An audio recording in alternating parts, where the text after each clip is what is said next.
Guys, welcome back to my YouTube channel, or if you're new here, welcome in. My name is jerriies.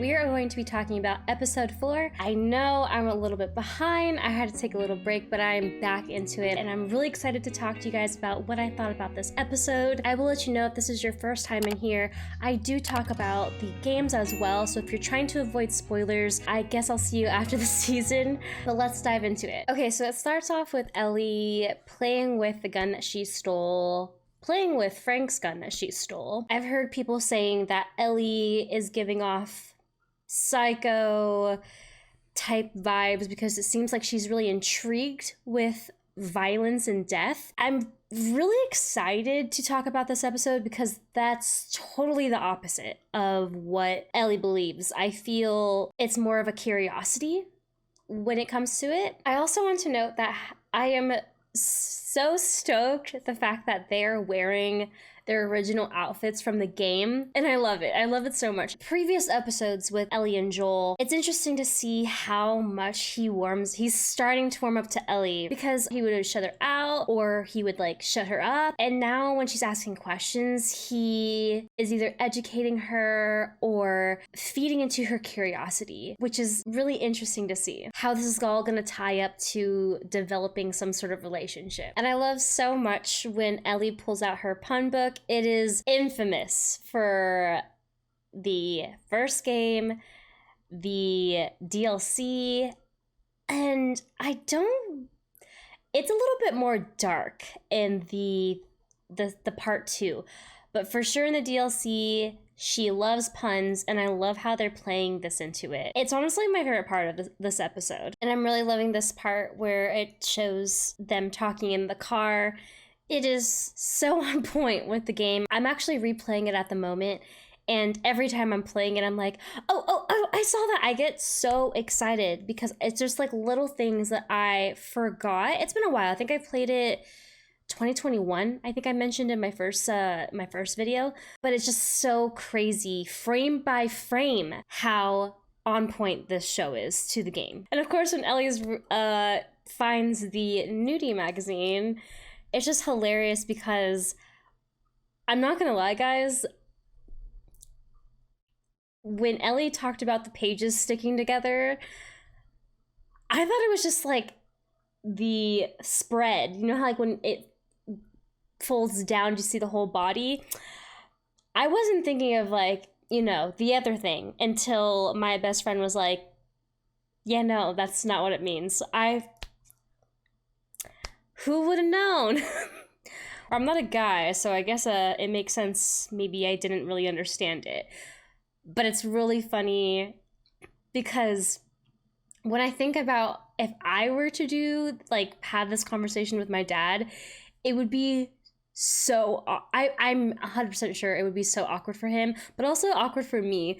So it's just funny how Ellie I feel like she does know that this would be an awkward conversation, but she's doing it to just like fuck with Joel. And again, I just love them, their little banter. I do say I want to take back how I thought it was very corny to see a lot of the brands that we know and in real life in the show. I felt a lot of people were saying that they connected with it more because it felt like something that would happen or that could happen. I just feel like it's so very real to show post-apocalyptic things that we would see in real life. If something like that were to happen, all the rundown cars, all the empty streets, it's just so creepy to me watching them, you know, drive through these small towns on a huge highway. I've watched Resident Evil, okay? And I know that there are the bad guys who would just do anything to steal what you have, and the whole time I'm like, oh my god, this is gonna be fucking creepy as fuck. Like,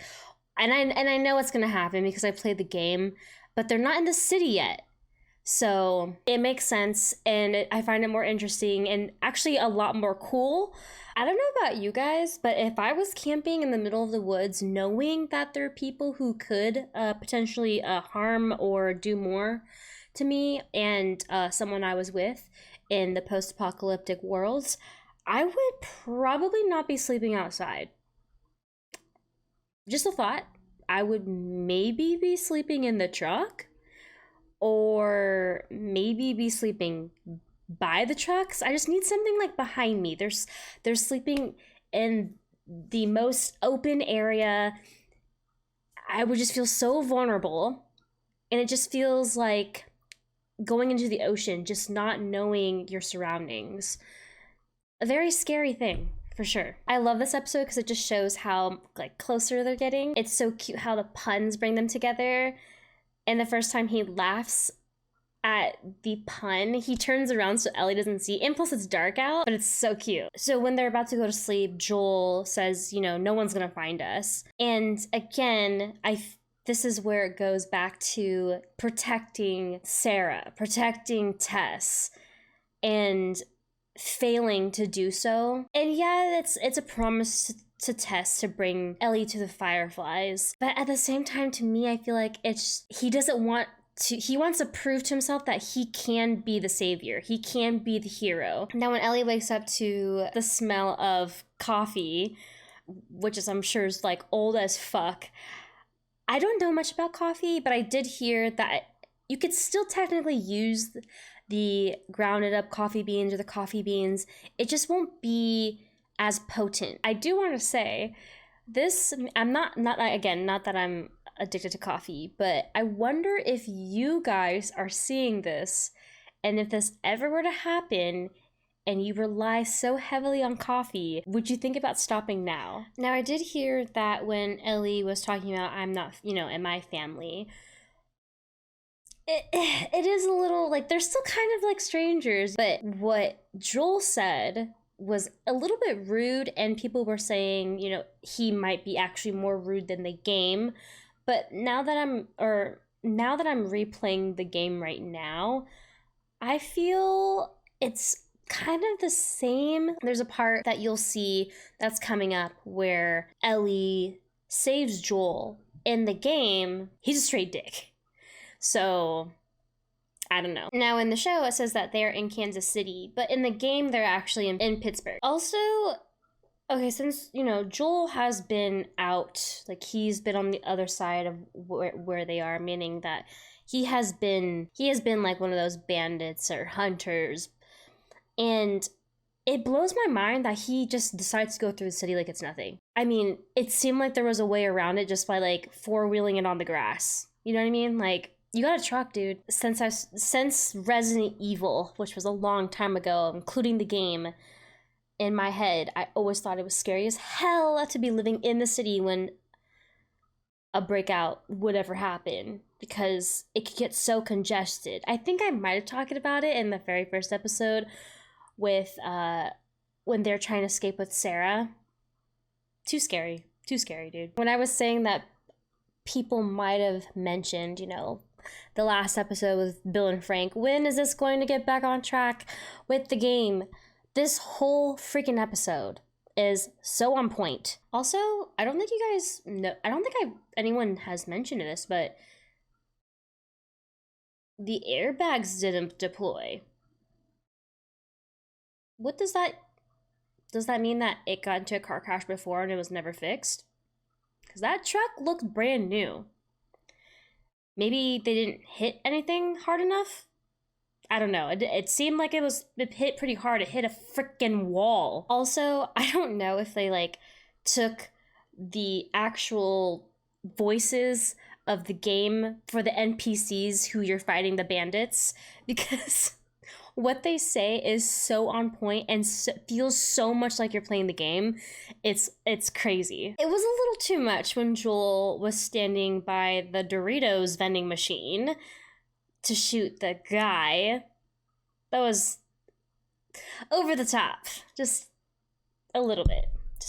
I also love the part where someone surprises Joel and he was in the middle of analyzing what's happening and then also reloading. That happens in the game too, where you're in the middle of that and you can't shoot because they're so close to you. You actually have to you have to fist fight with them, which is really cool. You can use a melee weapon, which is a bat, a stick, a metal pipe, but if you don't have it, you only are fighting with your fist. Ellie does shoot someone else while Joel is being attacked in the game. It happens way later where they are right now. It's so much different how Joel reacts.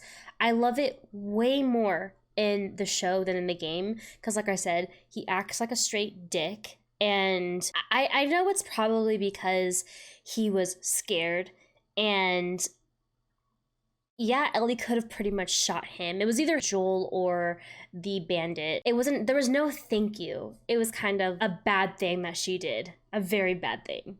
It shows a little bit of that after the reaction, but not as bad as the game. Now, it is interesting to see, instead of Ellie just shooting the person to having them dead, the guy is trying to talk to her kind of like, I am a human and you don't have to kill me. I don't think there's a part in the game where it shows an NPC or someone who's a villain making them more than what they are. So I think it's super interesting that you get to know this person before Joel kills him. I love this part because it shows that Ellie isn't a psycho or isn't fond of death and killing. It shows that she does have feelings.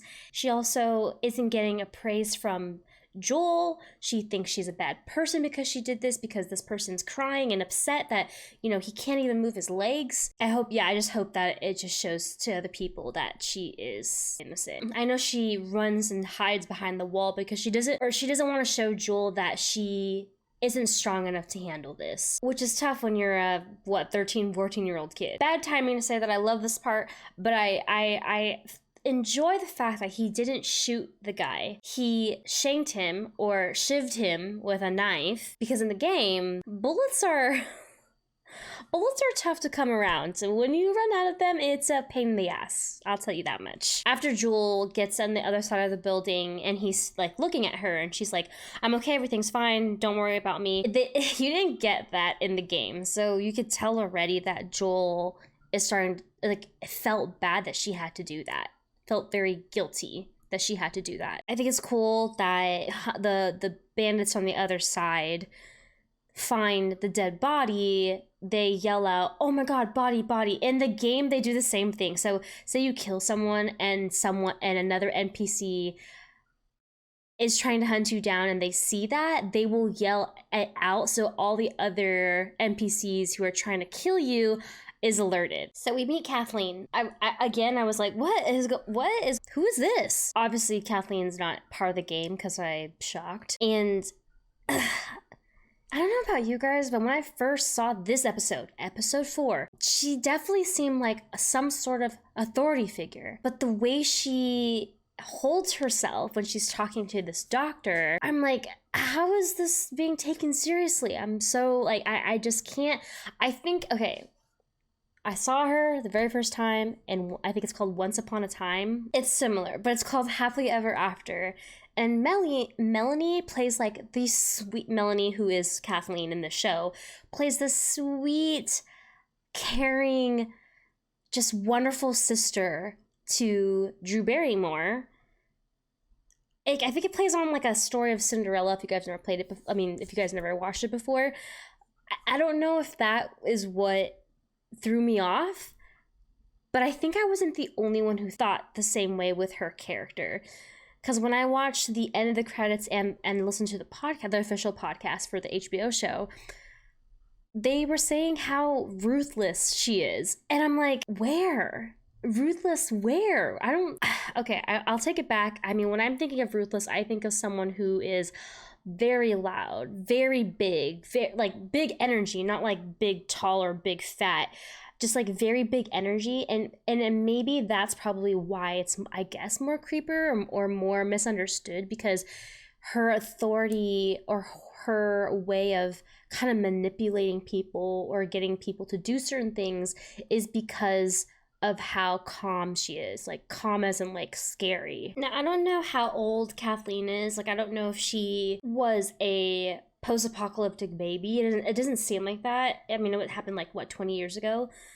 She looks a lot older than this. But how many people are that close to their doctor? I guess you have a family doctor, so I guess it makes sense you could be that close to your doctor. Also, the guy that you see who's Kathleen's right-hand man is the voice of Tommy in the game. Someone also mentioned that it is interesting to see that we know the doctor is the only doctor part of that organization or that group of people, and it was just easy for her to kill him.